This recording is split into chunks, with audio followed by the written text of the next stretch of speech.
Conversations with Garmamie. Our guest this time is Randy Turner. Good morning, Randy. Good morning, Garmamie. How are you? I'm doing well. Give us a brief introduction about yourself, please. Sure. My name is Randy Turner. I'm in Ottawa, Ontario, Canada. I grew up in the East Coast, grew up in Halifax, Nova Scotia, joined the military when I was right out of high school at age 19. Did 21 years in the Canadian Armed Forces, where my first posting was in Winnipeg with the 2nd Battalion PPCLI.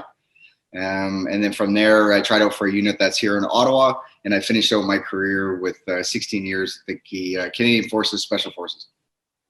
Very interesting. Now, you also fought in professional mixed martial arts, and you fought between 2009 to 2017. And you fought every year between 2009 and 2017.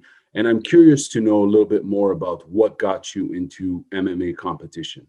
Sure. Yeah. So when I started kind of late in life, where, as you know, my first professional fight wasn't until I was 30 years old. But when I started training probably pretty seriously about 2 years prior to my first fight. And why I got into it was as a complement to help me with my work. So when I was employed with the Special Forces, I was looking for something that would not only help with the conditioning side of things, but the mental side of things that would bridge the gap between some of the experiences that would happen overseas in a military context and how the sport of MMA, what I thought at the time, would help complement my job. So that's how I got into it. And when I started with martial arts, I started with jiu-jitsu. Really liked it. And then probably about 4 months later, I added Muay Thai. And then probably about 4 months after that, I added a component of wrestling. And then I kind of allowed those three disciplines to develop with me as the MMA career progressed. How would you describe yourself as a fighter? What was your approach, generally speaking? I would say if people were to ask, or if I were to ask somebody that watched my style of fighting, they would say I was an MMA fighter. Not a jiu-jitsu practitioner, not a striker. I was an MMA fighter. The thing I really liked about MMA was the wrestling side. I liked the clinch part of the fight, but I honestly, I liked all parts of it. So if there was a fight I was preparing for and he was a known striker, well, that's okay. I was okay with that. And if it was a grappler, same thing. I would say of all areas, my Achilles heel or the weakest component of my game was jiu-jitsu. So it was probably the ground side of things. That being said, some of those shortfalls were also some of the motivators to train the training paradigm, as not only as I got older and more involved with training and coaching, but also just for self-development. And what I mean by that was I noticed areas when I was fighting professional that were my weaknesses, and then trying to, minimize those weaknesses was really had a lot to do with the way the training regime would roll out. So I learned a lot from that. What was your favorite memory of fighting and competing? Is there one that sticks out? Favorite memory? Yeah, probably. Well, there's a couple, but I would say the one that sticks out the most was I fought for the Rec MMA Bantamweight Championship belt, and it was against a real tough dude from Winnipeg, and his name was Eric Perez. And it was an exciting time because things were starting to go really, really well with MMA. And I felt that fight, not only was it an exemplification of how my development overall was really growing, but how my understanding of the MMA sport was really starting to grow as well. So it was a good memory, not only because I won. It was a great fight. It went 5 rounds, went the full distance, and I've got the decision at the end. But it arguably could have went either way. Like, Eric's a super tough guy.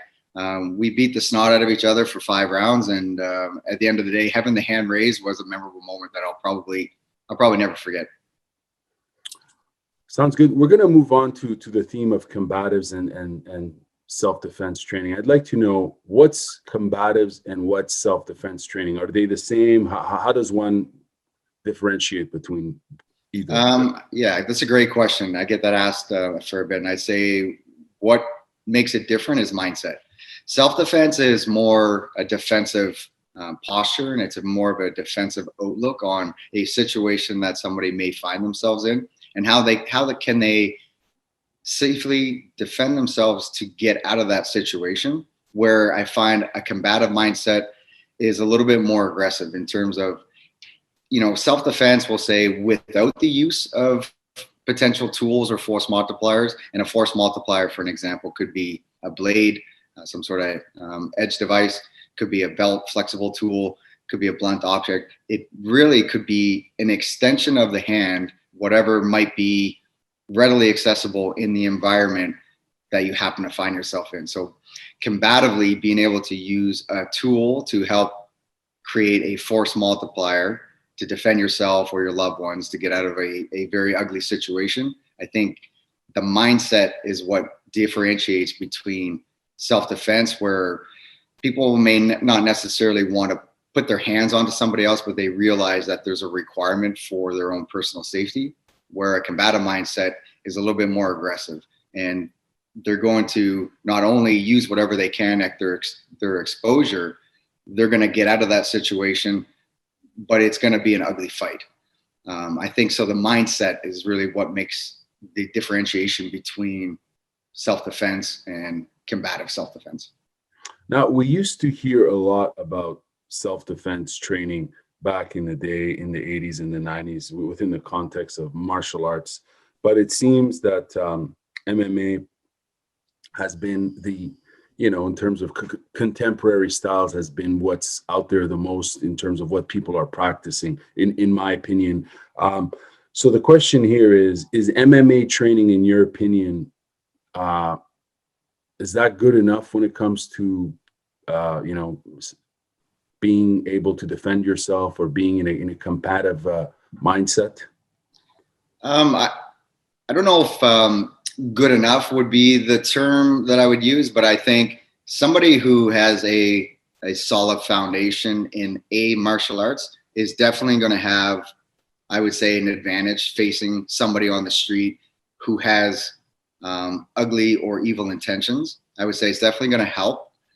But I do believe that there's a component missing where in a traditional martial arts setting, or even in a sport MMA setting, there's an agreement upon each athlete where they're trying to do harm to each other, but not in a lethal way. Yeah, they're trying to hurt each other. Yes, they're trying to, at the end of the day, find whatever angle they can gain an advantageous perspective on the situation and the outcome. But there's an agreement upon each other where it's in a controlled setting. There's a referee. There's a set of rules that they both have agreed to fight within, where on the street, it's not like that. And for anybody that's been in an altercation on the street, they can attest to it. And I can speak from experience. When you are faced with a situation, especially if there's more than one, when you're faced with a situation that gets violent, you're not sure what the outcome might be. Things happen very, very quickly, very fast. And there's an element of survival that kicks in. And it's built into our DNA to recognize that, not only recognize it when it's happening, but to be able to use that to get yourself out of a terrible situation. So I do think, somebody that's got a little bit of MMA, for example, and that could be anything. MMA is exactly that. It could be a mixture of a plethora of different disciplines. That would help on the street. But again, I'll come back to the mindset, because I do believe what I'm trying to show and share with the business of direct action is how important the mindset is. And somebody with an MMA background who gets confronted on the street, yes, they're going to be okay in terms of they've got a foundation that they can draw upon in an element of stress and duress. But what they may be missing is that killer instinct, that ability to take it to the next level. So oftentimes what I share with, when I'm teaching military or law enforcement guys, especially law enforcement guys, is I firmly believe that when it comes to eliciting a level of aggression to take care of a situation, rather than the notion of a switch, being able to flip a switch, instead, I like to use the term, it's a dial. So if we are confronted with a very dangerous situation on the street, being able to crank that dial up to a high volume to be above what we're being faced with is a good idea. Because if we simply just try to meet at the same level of aggression, we're already at a deficit. And the reason that I say that so confidently is because whoever is on the street with evil intentions, they have the initiative because they brought that attack or they brought that situation to you, right? So on a street perspective, we're already trying to play catch up. So what I feel is if we have the ability to crank it up, and then when the situation starts to resolve itself, then we need to be able to turn the volume back down. That way we're not going to, because we're living in Canada, and there's a level of accountability that goes along with some of the techniques or skills that may be applied on the street. You're talking about doing some serious damage to another Canadian citizen. You've got to be held accountable for your actions. So, if you're faced with something on the street, somebody's trying to rob you or somebody's got you at gunpoint because they want that, the cash that's in your wallet or whatever the situation may be, being able to crank it up. And then when things start to get into a level of control, being able to dial it back down. So I do believe controlled aggression is trainable. But there's a fine line between somebody with skill and then somebody with will, right? So we cannot have one without the other. So if you're in the street, for example, you can have all kinds of skill, but if you don't have the will to take it to the roof, then you're not going to do that under stress and under duress. And conversely, if you're a person that is willing, but you maybe don't have the skill to back it up, well, then there's a component there that as an individual looking for self-development, there's a component that we could probably bridge the gap. Really, really interesting. And I want to get back to that in a minute. But first, can you tell us a bit more about your company, what the sort of services you offer? Because it seems like you offer a wide array of services. Yeah, for sure. So, I'm trying to, what I'm trying to do with the Direct Action brand is I'm trying to provide an outlet for citizens of Canada who are interested. Maybe they've have a notion or a belief of what self-defense looks like. And I want to be able to help them with that. So I truly believe, and I'll always be a practitioner of jiu-jitsu, for example. I love being a student and the learning just never stops. So I'm trying to do the same kind of thing with combative self-defense because there are so many areas to amplify or to improve upon in terms of a combative self-defense. What I've done is I've kind of narrowed it down a little bit. So the business, what we do is there's a component of conditioning that is foremost most important. And the reason I say that is you can have all kinds of skill if you choose to train that skill, but if there's an element of your physical conditioning that is missing under stress, under duress, you're not going to have the gas tank. You're not going to have the physical means to carry out what it is that you need to carry out. So first and foremost is conditioning. So we provide physical conditioning, and that's development with a combative mindset. So when we do physical conditioning, when people come in here, for example, the philosophy behind the Direct Action brand is to prepare the body and the mind for what potentially could happen in the street. So when clients come into me, if they're expecting buys and tries on Tuesday and back and chest on Wednesday, I'm not that. That is not it. So there's other trainers out there who will provide that for you, but that's not it. So when people come in for conditioning, we're going to tap into anaerobic threshold power. So building that capacity to do whatever it is you need to do with your body, having the gas tank and the lung capacity to do that. There's a push component, there's a pull component, and there's a movement component in every workout, right? So it's always different. In spatial awareness is factored in. So when we're looking up towards the ceiling or looking down towards the floor while maintaining balance, a little bit of agility, all of that is built in. And then with that blends into the self-defense component. So we do areas of striking with and without open palm strike options, clinch work. So how to defend a takedown, how to take somebody down, grappling, all forms of grappling. But then what makes this whole thing interesting is while that's happening, we'll add components. And the two, sometimes three components that I'll add is blunt objects. So defending against a stick, a bat, a crowbar, blade or edge objects. So very common for people to carry knives on the streets today. So we'll defend against, figure out not only how to use it, but also how to defend against it. And while I show, and this is where I'm very cautious when it comes to the edge weapon stuff, I do think it's very, very important that we teach people how to use the blade as well as defend, but using it is a component to understand where the vulnerabilities are if somebody on the street were to try to use a blade on you, for an example. So we always show both the attacks and defenses. So it helps bridge that gap of understanding should somebody be faced with a situation like that on the street. And then the last thing I teach, or the last part component to that, is firearms. So, teaching how to defend against somebody that's holding a pistol to your body, for an example, for whatever their motivations might be. And then the last component of the business outline is I teach firearms training.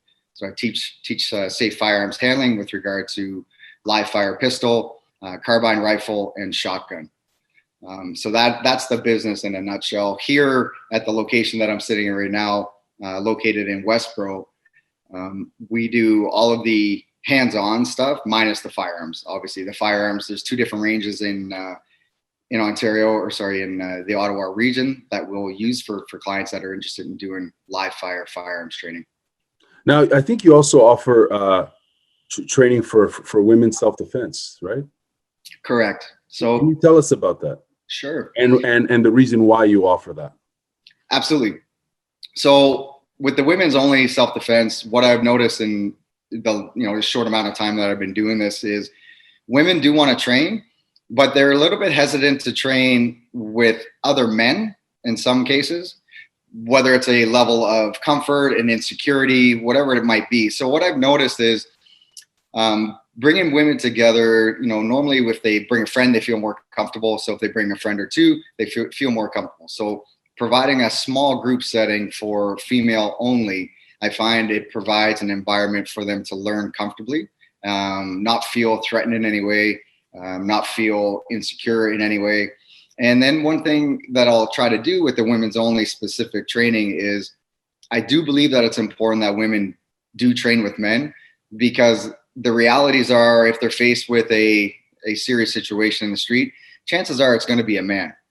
So if they're always training with women only, there's an element there that we're missing from the psychological perspective. So once the rapport is built with some of these women who I have exposure to, I'll strongly encourage that when they are given the opportunity, that they do train with a man, somebody that's probably a little bit bigger, probably a little bit stronger, so they can get comfortable with being uncomfortable, essentially. But that takes a little bit of time. So normally at the beginning, I'll definitely introduce females to, how to defend against grabs, how to defend against somebody that's clutching onto them or that is inside their personal space that they don't want there. And then over time, once a rapport is built, I'll strongly encourage that they do get comfortable training with men in a very similar setting. So it's controlled, it's safe, but the element that's different is the fact that there's a bigger, stronger, heavier man that's on top of them or clinching onto them, so they have to deal with that. Do you also offer courses for youths, maybe who might need some confidence or anything like that in terms of mindset? I haven't really advertised or promoted a youth concept yet. But it's funny that you mentioned that, like, not funny, haha, but in a general state, what I find is some clients that come in here after they've built a bit of rapport, they open up a little bit. And there's been some clients who have blatantly said to me, they look me right in the eye and said, thank you for what you're doing. I don't know where I'd be if I hadn't found this, and you can tell, wow. It's heavy. You can tell, like, it not only builds their confidence, but it gives them a different perspective on how to become the best version of themselves. And I tell you, that is motivating when a stranger, after you build some rapport, maybe 4 or 5 sessions together, opens up, you can tell that it's having an effect on their psyche. It's having an effect on their ability to be confident, walk the streets with a little bit more upright posture. And it's amazing. It's we're going to move on to the topic of coaching, and you kind of just answered this one already, but what aspect of coaching do you enjoy the most? Because it seems like you have all sorts of different clients, right, with different needs and so on, but generally speaking, what aspect of coaching do you enjoy the most? I would say the thing I enjoy the most about coaching is trying to build rapport and tap into everyone's archetype. So each individual that walks this earth, as we know, they are a different archetype. They have components of learning. and components of motivation that keeps them coming every day and coming, sometimes 2 or 3 times a week. And what I really like about coaching is the personal aspect of connecting with that individual, trying to figure out what their motivation is, what makes them tick. And then once I find that, it really lights things up in terms of, for an example, if somebody is a visual learner, I'll use terms and phrases such as, how did you see that going? Or where can you see yourself in 6 months? Because I know that there's a visual connection to the words that are coming out of my mouth. And then the other thing that I like to do as well is get some feedback from the client, and the words that they choose to describe a situation or a scenario. A lot of times I'll use the same words and the same phrases so it connects with them and they can resonate with what it is, the message that it is that I'm trying to pass on to them. So from a coaching perspective, I think the thing that I really, really enjoy is the personal side of everyone's background. And I do think that all of us, we're all dealing with something. When I say dealing with something, everybody has their own internal battle, whatever that might be. Or there's, external extenuating circumstances that they're trying to overcome. And, after a rapport is built with some of these clients, it is really, really enjoyable. It's rewarding. And I love the fact that when we do make that connection, how not only the relationship grows, but their confidence grows and their ability to want to come back grows. And it's really motivating. How much research do you do? Because you seem very invested in this, and obviously you have a lot of professional and personal training involved. But how much additional continuous learning do you do? A fair bit. When I do have some downtime, which recently hasn't been a lot, but I do like to study and continue with the education. And the thing that I'm really interested in is there's kind of 3 areas. So psychology as a whole, but sports psychology specifically, I study on a pretty regular basis. Nutrition, diet, nutrition, I study on a pretty regular basis. And then the third thing that I like to put my interest in some continued study and reading is organizational behavior. Wow. So those 3 topics, as you can imagine, there's so much to learn, and I find some good material that's available. I've done some formal training as well with some different online educational institutions. But to be honest, most of the time when I start to search, I'll find a document or a suggested reading by a professor from whatever university. And once I can see that it's been validated by something of that level, then I normally will invest into, reading that article. But normally I'll skip through when I see find an article or have somebody recommend an article. I'll kind of skim through it to find out where it came from first, do a little bit of fact checking. And if it's from a reputable university or released by Professor so-and-so from university of whatever, oftentimes I'll read it. But that being said, it doesn't have to be from a university as well. There's a lot of people out there that have a lot of great knowledge and a lot of experiences to share. And what I do find is very beneficial is, listening when somebody is open to share an experience, is really listen and try to understand what it is that happened, what was the outcomes, and how could it have been different, and that's what I do internally. When I listen to somebody's story or when I'm reading an article, I try to think about, all right, well, this is what happened. These were the facts that elicited a situation, and the end result was this. Well, how could it have been differently, or how could it have gone a different way? I just have 2 follow-ups on that. In terms of what is it about organizational behavior that drew you in? Because it's a fascinating subject. And in terms of listening to different perspectives, how do you filter? How do you keep yourself? Because I would imagine you would need to have an open mind and you have to be objective. How do you remain objective in your assessment? Because we all have biases and so on, right? And they influence the way we see things, feel things, and see things. So yeah, that's great. Great question. I truly believe that I'm pretty self-aware.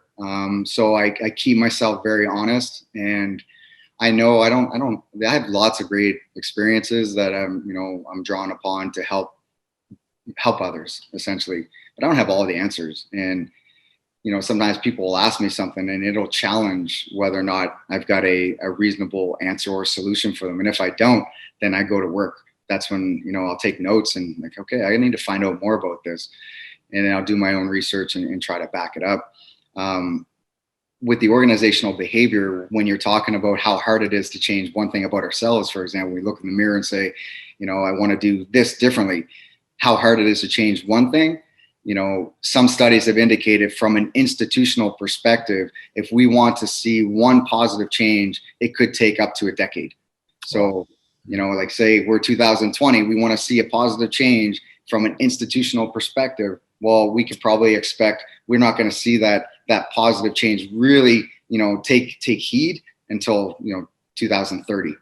So that's what kind of, motivated me to want to learn more. Is like, why is that? Why does that happen? And how come it's so hard to change when you have, to your point, cognitive biases is a thing, confirmation bias is a thing. When people see and hear a certain thing that they just a little nugget of what they might believe in, they grab onto it, right? Because it's going to support their thought processes.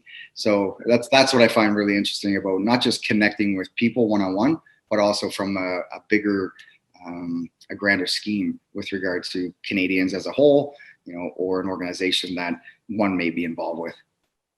If we could just jump back to coaching, because you deal with so many different, I would imagine, clients at different levels of motivation. I would imagine some people who walk in are extremely organized, motivated, and disciplined, and some people, might appear like they have their stuff together, but are lacking some core fundamentals of motivation. How do you, and I think you've kind of answered it, but I want to go back to, how do you customize your approach from going from elite level person in terms of athlete, athleticism, and drive in life, to someone who might be dealing with, let's say, depression, who might be dealing with who knows what, right?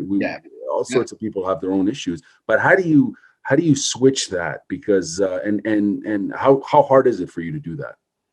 Yeah, that's a really good question. That's part of the motivation why I really love doing what I'm doing, because you're absolutely right. Everyone that walks in that door has something different, and some clients have been open with me. They're like, I have an eating disorder. Some people have been open with me and they're like, I go see a therapist every Tuesday night for an hour. I'm like, okay. If they're comfortable enough to open up with me, then that shows there's a level of trust that is built, right? And once you have trust, you've got a solid foundation for growth. If there's no trust, then it's going to be a rocky road at the very beginning. So what I try really, really hard to do with every client that comes in is really listen. When they start to talk, I listen. I don't try to wait until they're halfway through finishing their sentence so I can respond. I want to listen deeply, and really connect and find out what it is that's motivating them to come through that door. And then sometimes that takes one session. Sometimes that takes the first 5 minutes, I can tell. Sometimes, people hold their cards close to their chest, so it takes a little bit of rapport. It takes 3, maybe 4 sessions. But once that open door happens and once that level of trust is starting to solidify, then there's great things that happen between myself and the client. And the motivating factor is, you're absolutely right. Sometimes people just need a pat on the back and they need to just hear you're doing a good job. Other people need a kick in the ass and they need to be reined in because they think there's something that they're not. And I am comfortable enough in my own skin to look somebody in the eye and be like, hey man, you think you're fit, but I'm telling you, your conditioning is poor, and they're like, what? Well, why? And I say, look, you can lift, 200 pounds, great, but you can't run 100 meters. You run 100 meters and you're out of breath. Your conditioning is poor. We need to round that out. Yes, you can lift strong, you're big, that's good. That has a component.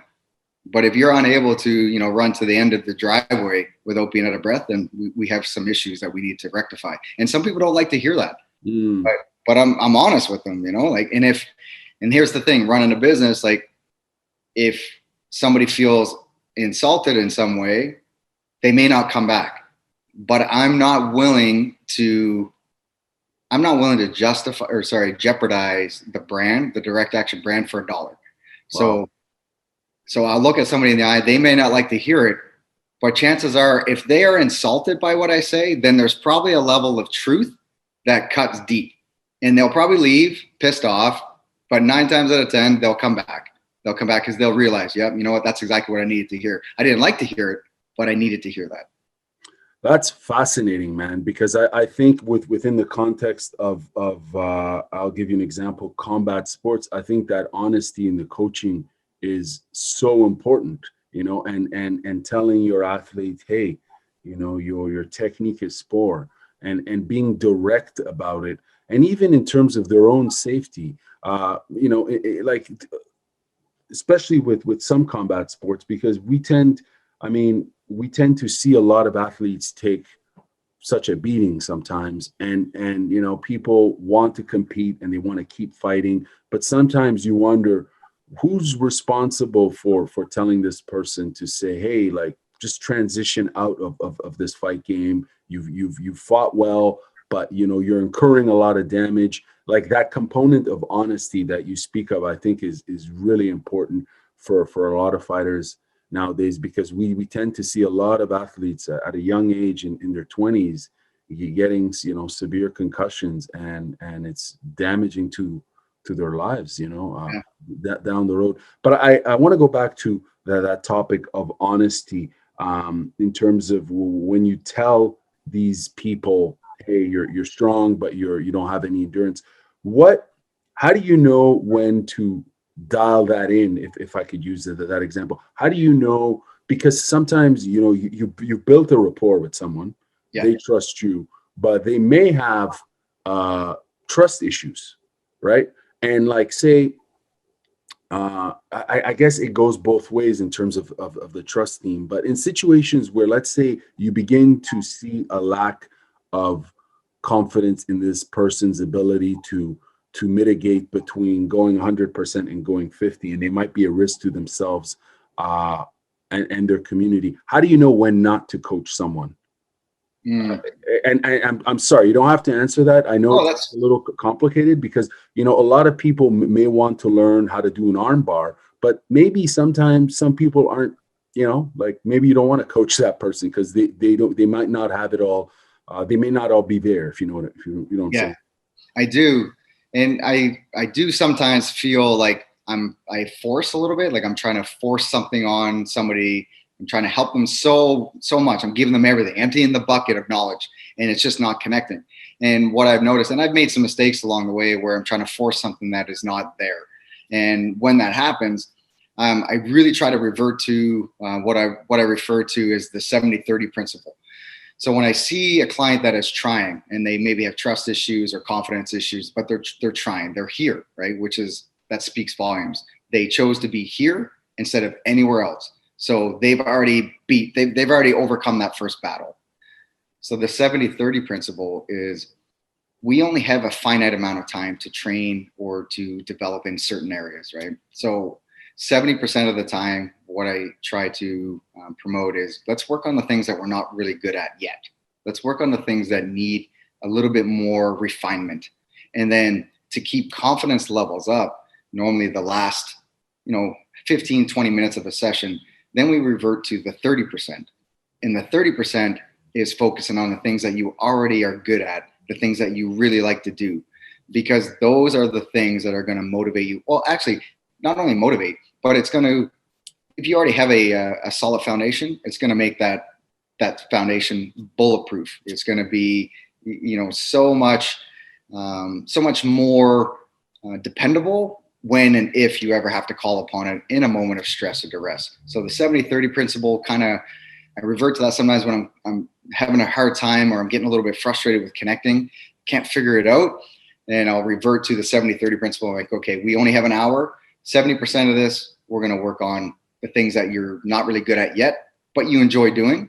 And then the last 30 is going to be focused on the things that I already know you're good at and I know you like to do. So we're going to finish the session on a high. So that's kind of the way I try to attack it. I have two more questions for you. In terms of the mindset, it seems like you have a very holistic approach to how you teach, and it's really fascinating, and it's interesting, and it's an opportunity, I think, for many people from elite level athletes to whatever, you know, Yeah. everybody essentially. But the question I wanted to ask is, do you offer any sort of like lectures or discussions or workshops on these sorts of things, primarily on not the physical but the mental component of training? I do actually. I do. I have a couple of clients right now that I do Zoom and virtual calls with, and normally once every 10 days. Some clients it's once every 2 weeks. We'll connect for 30 minutes or an hour based on the client's request, and it's sometimes it's a phone call, sometimes it's video, and yeah, we'll talk about psychological resiliency. We'll talk about what mental robustness looks like, how to bounce back from a setback, some areas to overcome when we're faced with challenges and when things get tough, how to embrace that instead of trying to suppress it, but instead channel it to use in a positive light, take us the right step forward. We talk about activation, emotional control. We talk about visualization. There's a lot of stuff that in some cases, the feedback that I've received, what they like is I kind of trim the fat for them. So we get right down to it. So in 30 minutes, I'll build a rapport with the individual first, so I know what kind of things that they're hoping for, what it is that they're dealing with. Once I have that information, then we can start to go to work. And it's enjoyable from both parts. Like some of these clients, they look forward to that call every 10 days or every 2 weeks, and myself as well, because I know that there's a serious component that a lot of Canadians are dealing with in terms of the mental side of health. And in some cases, I think there's a lot of tools out there for people to utilize, but sometimes they just don't know what tool fits the job. So some cases, these clients are already doing certain things, but they just don't have the scientific or the theoretical connection with what it is that they're doing.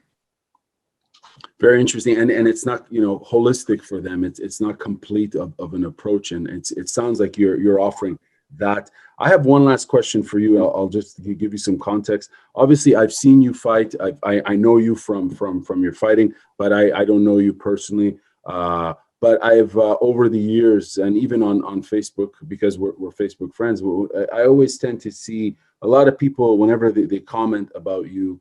It's always positive things, but also it seems to me like you have a very good reputation, but moreover you're a very positive individual, because a lot of your messaging is always positive. It's always uplifting. You know what I'm saying? It's never negative. And I always wanted to ask you this back in the day when we were doing interviews and so on. Where does that positivity come from? Because it seems genuine, but how did you cultivate that? Yeah. Well, thank you for asking that question. It is genuine because we live in a world today where it's so easy to focus on the negative, and everywhere you look, it's negative, negative, negative. And I am who I am, and I'm comfortable in my skin, and I am very, very self-aware that there is absolutely no negative effect to being positive. So it's become who I am, and I'm very proud of one of those. That's a trait about myself that I'm very proud of. And I keep in mind, I'll back that up with, there are things that I'm working on internally, like I'm aware of my faults, and I'm trying to get better at that. But absolutely, I think the world needs a little bit more positive, and the amount of energy that it elicits to say something kind of shitty or to be negative about a situation, well, you know what? It requires probably the same amount of energy, or maybe even less, to be positive. And that's what people need. That's all people need. They just need to hear, yeah, man, it's okay. And I think it was cultivated over years of facing true hardships. I've lost buddies overseas, close friends.